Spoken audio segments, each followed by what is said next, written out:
My name is Benjamin Sellinger, and thank you for listening. Now, hear me out.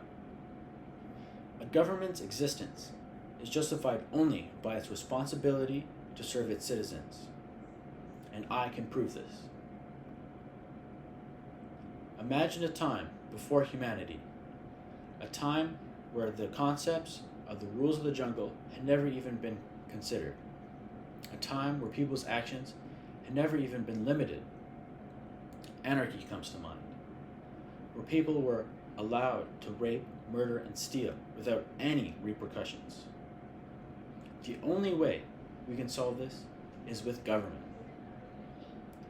5,000 years ago, we solved this, and it took another 4,000 years to get where we are today.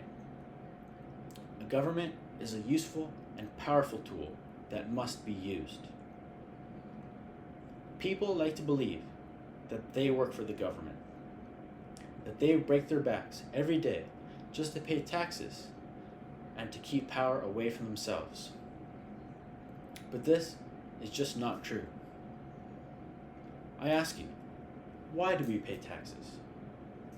We pay taxes so that we can pay for the manpower and for the resources necessary to live in a modern-day society where we can drive our cars from point A to point B, have power in our homes, have fresh water to drink, and we're allowed and able to live long and healthy lives. We are not pigs in a slaughterhouse waiting to be killed, being used by the government. We are humans paying for a modern-day society that we live in. But I ask you, if the government must adhere to the will of the people, it always risks collapse. An example of this is the Arab Spring. This happened in 2010, where social media allowed the unification of many people of the North Africa region to revolt against their unjust governments. This happened over a wide area of regions, over multiple governments, all simultaneously, where the people revolted and protested against the governments that they thought were unfair and unjust. These protests ultimately led to a better government that follows more of their beliefs and values.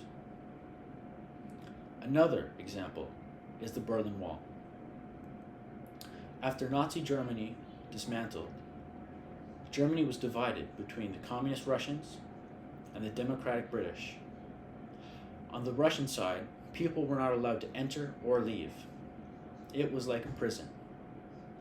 But after many years of the East German people revolting, peaceful protests, the East German government had no other option but to dismantle the wall and let people pass between the two sides freely, ultimately leading to the reunification of Germany that we see today. I ask only that you leave with the knowledge to take advantage of the fact that the government works for you, and that you can deepen your understanding of how your nation operates and discover ways to manipulate it to align with your beliefs and values.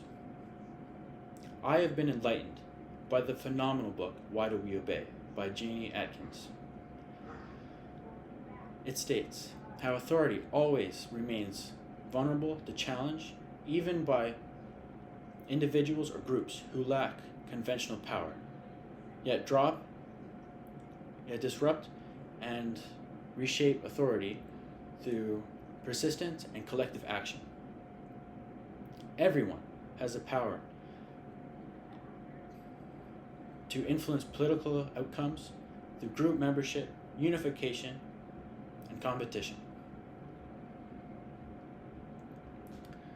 I am motivated by the passage from the book Power and Politics by Gene Brody. Remember this: knowledge is embedded in language, and it is knowledge that tells us who we are, what we can do, and what is true. Power is knowledge Thank you for listening.